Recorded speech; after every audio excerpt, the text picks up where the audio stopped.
ಶ್ರೀ ಗುರುಭ್ಯೋ ನಮಃ. ಇದು ಹರಿಕಥಾಮೃತಸಾರದ ಪ್ರವಚನಮಾಲ. ಅದರಲ್ಲಿ ಭೋಜನ ರಸ ವಿಭಾಗ ಸಂಧಿಯ 10 ಶ್ಲೋಕಗಳು ಹಿಂದೆ ಸಮಾಪ್ತಿಯನ್ನು ಕಂಡಿದ್ದು. ಇದು 11ನೇ ಪದ್ಯ. ಅಗಣಿತಾತ್ಮ ಸುಭೋಜನ ಪದಾರ್ಥಗಳ ಒಳಗೆ ಅಖಂಡ ಒಂದೊಂದಗುಳಿನ ಅನಂತಾಂಶದಲ್ಲಿ ಖಂಡನೆಂದೆನಿಸಿ ಜಗದಿ ಜೀವರ ತೃಪ್ತಿಪಡಿಸುವ ಸ್ವಗತ ಭೇದ ವಿವರ್ಜಿತನ ಈರ್ಬಗೆ ರೂಪವನ್ನರಿತು ಭುಂಜಿಸಿ ಅರ್ಪಿಸವನಡಿಗೆ. ಅಗಣಿತಾತ್ಮ ಅನಂತ ಸ್ವರೂಪ ಅವನ ಒಟ್ಟು ರೂಪಗಳು ಎಷ್ಟಿವೆ ಅಂತ ಯಾರಿಗೂ ಕೂಡ ಅದನ್ನು ಎಣಿಸ್ಲಿಕ್ಕೆ ಸಾಧ್ಯ ಇಲ್ಲ. ಸುಭೋಜನ ಪದಾರ್ಥಗಳ ಒಳಗೆ, ಸುಭೋಜನ ಪದಾರ್ಥಗಳು ಅಂದರೆ ಒಳ್ಳೆಯ ಭೋಜನ ಪದಾರ್ಥಗಳು, ಅವುಗಳ ಒಳಗೆ ಅಖಂಡ ರೂಪನಾಗಿರ್ತಾನೆ. ಇಡೀ ಪದಾರ್ಥಗಳನ್ನ ಎದುರಿಗೆ ತಂದಿಟ್ಟಿದ್ರೆ ಅಲ್ಲೊಂದು ಭಗವಂತನ ರೂಪ ಇದೆ. ಒಂದೊಂದು ಅಗುಳಿನೊಳಗೆ ಅನಂತಾಂಶದಿಂದ ಖಂಡ ಸ್ವರೂಪನಾಗೂ ಇರ್ತಾನೆ.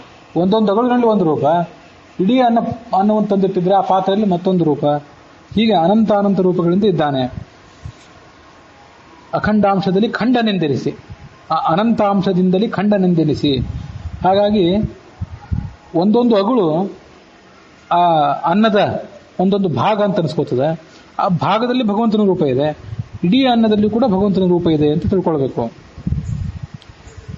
ಜಗದ ಜೀವರ ತೃಪ್ತಿಪಡಿಸುವ, ಎಲ್ಲ ಜೀವನವನ್ನು ಕೂಡ ಅವರಿಗೆ ಬೇಕಾದಂತಹ ಆಹಾರ ಪದಾರ್ಥಗಳನ್ನು ಕೊಟ್ಟು ತೃಪ್ತಿಪಡಿಸ್ತಾನೆ. ಸ್ವಗತ ಭೇದ ವಿವರ್ಜಿತನ ಈರ್ಬಗೆಯ ರೂಪವನ್ನು ಅರಿತು, ಈ 2 ಬಗೆಯ ರೂಪಗಳನ್ನು ತಿಳ್ಕೊಳ್ಳಿ. ಯಾವ ರೂಪಗಳು ಅಂದರೆ ಖಂಡ ರೂಪ ಮತ್ತು ಅಖಂಡ ರೂಪಗಳನ್ನು. ಇವೆರಡು ರೂಪಗಳನ್ನು ತಿಳ್ಕೊಂಡು ಭುಂಜಿಸು, ಭೋಜನ ಮಾಡು, ಅರ್ಪಿಸು ಅವನ ಅಡಿಗೆ, ಅವನ ಪಾದಕ್ಕೆ ಅರ್ಪಣೆ ಮಾಡಿ. ಇಲ್ಲಿ ಸ್ವಗತ ಭೇದ ವಿವರ್ಜಿತನ ಅಂತ ಶಾಸ್ತ್ರದ ಪ್ರಮೇಯ ತಿಳಿಸಿದರು ದಾಸರು. ಅದು ಈಗಾಗಲೇ ಹಿಂದೆ ಅನೇಕ ಬಾರಿ ಪ್ರತಿಪಾದಿತವಾದ ಪ್ರಮೇಯನೇ. ಸ್ವಗತ ಭೇದ ವಿವರ್ಜಿತ ಅಂತಂದರೆ ಪರಮಾತ್ಮನಿಗೆ ಮತ್ತೊಬ್ಬರಿಂದ ಭೇದ ಇದೆ. ಪರಮಾತ್ಮನಿಗೆ ಜಗತ್ತಿನಿಂದ, ಜಡ ವಸ್ತುವಿನಿಂದ ಭೇದ ಇದೆ, ಜೀವದಿಂದ ಭೇದ ಇದೆ, ಜೀವಜಾಲಗಳು ಪ್ರತಿಯೊಬ್ಬ ಜೀವನಿಂದಲೂ ಕೂಡ ಪರಮಾತ್ಮ ಭಿನ್ನ, ಅಲ್ಲೂ ಭೇದ ಇದೆ. ಆದರೆ ತನ್ನೊಳಗೆ ಯಾವುದೇ ಭೇದ ಇಲ್ಲ. ಮನುಷ್ಯನ ಒಂದು ಶರೀರವನ್ನು ಪರಿಗಣನೆ ಮಾಡಿದರೆ ಆ ಮನುಷ್ಯನ ಜೀವ ಸ್ವರೂಪ ಅದು ಸ್ಥೂಲ ದೇಹದಿಂದ ಭಿನ್ನ, ಸ್ಥೂಲ ದೇಹ ಅನಿರುದ್ಧ ದೇಹದಿಂದ ಭಿನ್ನ, ಅನಿರುದ್ಧ ದೇಹ ಲಿಂಗ ದೇಹದಿಂದ ಭಿನ್ನ, ಲಿಂಗ ದೇಹವು ಕೂಡ ಸ್ವರೂಪ ದೇಹದಿಂದ ಭಿನ್ನ. ಹೀಗೆ ಇಲ್ಲಿ ಮನುಷ್ಯ ಅಂತ ಯಾವನನ್ನು ಕರಿತೀವಿ ನಾವು, ಯಾವ ಒಂದು ಸಮುದಾಯವನ್ನು ಕರಿತೀವಿ, ಅಲ್ಲಿ ಅದೆಲ್ಲ ಪರಸ್ಪರ ಭಿನ್ನ. ಆದರೆ ಪರಮಾತ್ಮನಲ್ಲಿ ವಿಚಾರ ಮಾಡಿದರೆ ಸ್ವಗತ ಭೇದ, ಅವನೊಳಗೆ ಅವನ ಅನಂತ ರೂಪಗಳಿಗಾಗಲಿ, ಅವನ ಕ್ರಿಯೆಗಳಿಗಾಗಲಿ, ಅವನ ಗುಣಗಳಿಗಾಗಲಿ, ಅವನ ಅವತಾರಗಳಿಗಾಗಲಿ ಯಾವುದೇ ಭೇದ ಇಲ್ಲ. ಅದಕ್ಕೆ ಅವನನ್ನು ಸ್ವಗತ ಭೇದ ವಿವರ್ಜಿತ ಅಂತ ಕರೀತಾರೆ. ತನ್ನ ಒಳಗಿನ ಭೇದ ಇಲ್ಲ, ಹೊರಗಿನ ಭೇದಗಳು ಅನಂತ ಭೇದಗಳಿವೆ, ಒಳಗೆ ಮಾತ್ರ ಯಾವುದೇ ಭೇದ ಇಲ್ಲ. ಅದನ್ನೇ ಶ್ರುತಿ ನ ಇಹ ನಾನಾ ಅಸ್ತಿ ಕಿಂಚನ. ಇಹ ಈ ಪರಮಾತ್ಮನಲ್ಲಿ ನಾನಾ ಭಿನ್ನವಾದದ್ದು ಯಾವುದೂ ಇಲ್ಲ. ಪರಮಾತ್ಮ ಒಳಗೆ ಭಿನ್ನವಾದದ್ದು ಯಾವುದೂ ಇಲ್ಲ, ಹೊರಗಿನಿಂದ ಬೇಕಾದಷ್ಟು ಭಿನ್ನವಾದದ್ದಿರಬಹುದು. ಅದಕ್ಕಾಗಿ ಆ ಖಂಡ ರೂಪಗಳು, ಒಂದೊಂದು ಅಗುಳಿನಲ್ಲಿರುವಂತಹ ಖಂಡ ರೂಪಗಳು ಇಡೀ ಅನ್ನದಲ್ಲಿರುವಂತಹ ಭಗವಂತನ ರೂಪದಿಂದ ಅಭಿನ್ನ.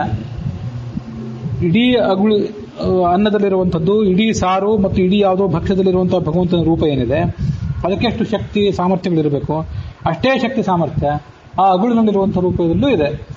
ಅಗುಳು ಸಣ್ಣ ಸಣ್ಣ ಪರಮಾಣುಗಳಿಂದ ನಿರ್ಮಿತವಾದದ್ದು. ಆ ಎಲ್ಲ ಪರಮಾಣುಗಳಲ್ಲೂ ಅವನ ರೂಪ ಇದೆ. ಅಷ್ಟು ಸಣ್ಣ ರೂಪಗಳು ಕೂಡ ಅಷ್ಟೇ ಅದ್ಭುತವಾದ ಶಕ್ತಿಗಳು, ಶಕ್ತಿ ಮತ್ತು ಸಾಮರ್ಥ್ಯಗಳನ್ನು ಪಡ್ಕೊಂಡದ್ದು. ಶಕ್ತಿ ಸಾಮರ್ಥ್ಯಗಳ ದೃಷ್ಟಿಯಿಂದ ಸಣ್ಣ ರೂಪ ದೊಡ್ಡ ರೂಪಕ್ಕಿಂತ ಯಾವುದೇ ದೃಷ್ಟಿಯಿಂದ ಹೀನವಲ್ಲ. ಇದನ್ನು ತಿಳಿದುಕೊಂಡು ಭುಂಜಿಸಿ, ಹೀಗೆ ತಿಳ್ಕೊಳ್ಬೇಕು. ಭೋಜನ ಮಾಡುವಾಗ ಇದನ್ನು ತಿಳ್ಕೊಳ್ಬೇಕು. ಎದುರುಗಡೆ ಅನ್ನ ಬಡಿಸ್ಲಿಕ್ಕೆ ತಂದು ಇಟ್ಟಿರ್ತಾರೆ, ಒಂದೊಂದು ತುತ್ತನ್ನು ತಿಂತೇವೆ, ಆ ತುತ್ತಿನಲ್ಲಿ ಎಷ್ಟೆಷ್ಟು ಅಗಳುಗಳಿರ್ತವೆ. ಆ ಪಾತ್ರೆಯಲ್ಲಿರುವಂತಹ ಭಗವಂತನ ರೂಪ ನಾವು ತಿನ್ನುವಂತಹ ತುತ್ತಿನಲ್ಲಿರುವಂತಹ ಭಗವಂತನ ರೂಪಗಳಿಗಿಂತ ಅತ್ಯಂತ ಅಭಿನ್ನ ಅಂತ ಮನುಷ್ಯ ಅನುಸಂಧಾನ ಮಾಡಬೇಕು. ಆ ಸಂದರ್ಭದಲ್ಲಿ ಹೀಗೆ ಭೋಜನ ಮಾಡಿ ಅರ್ಪಿಸು ಅವನಡಿಗೆ. ಇದನ್ನ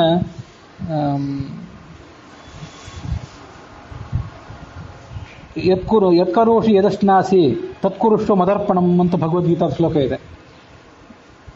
ಏನೇನನ್ನು ನೀನು ಸ್ವೀಕಾರ ಮಾಡ್ತೀವಿ ಜಗತ್ತಿನಲ್ಲಿ, ಯಾವುದನ್ನು ಅನುಭವಿಸ್ತಿ, ಯತ್ ಕರೋತಿ ಏನನ್ನು ಮಾಡ್ತಿ, ಯದ್ ಅಶ್ನಾಸಿ ಏನನ್ನು ತಿಂತಿ, ಅದೆಲ್ಲವನ್ನು ಕೂಡ ನನಗೆ ಅರ್ಪಿತ ಅಂತ ತಿಳಿದುಕೋ. ಹೀಗೆ ಮಾಡಿದರೆ ಕರ್ಮದ ಬಂಧನ ನಿನಗಾಗೋದಿಲ್ಲ ಅಂತ ಭಗವಂತ ಅರ್ಜುನನಿಗೆ ಹೇಳಿದ ಮಾತೇನಿದೆ ಅದು ಕನ್ನಡದಲ್ಲಿ ದಾಸರ ಈ ಮಾತಿನಲ್ಲಿ ಪ್ರತಿಫಲಿತ ಆಗಿದೆ, ಪ್ರತಿಬಿಂಬಿತ ಆಗಿದೆ ಅಂತ ತಿಳ್ಕೊಳ್ಬೇಕು. ಅಲ್ಲಿಗೆ ಭೋಜನ ರಸ ವಿಭಾಗ ಸಂಧಿಯ 11ನೇ ಪದ್ಯ, ಒಟ್ಟಾರೆ ಹರಿಕಥಾಮೃತ ಸಾರದ 87ನೇ ಪದ್ಯ ಅಲ್ಲಿಗೆ ಸಮಾಪ್ತಿಯನ್ನು ಕಂಡಿದೆ.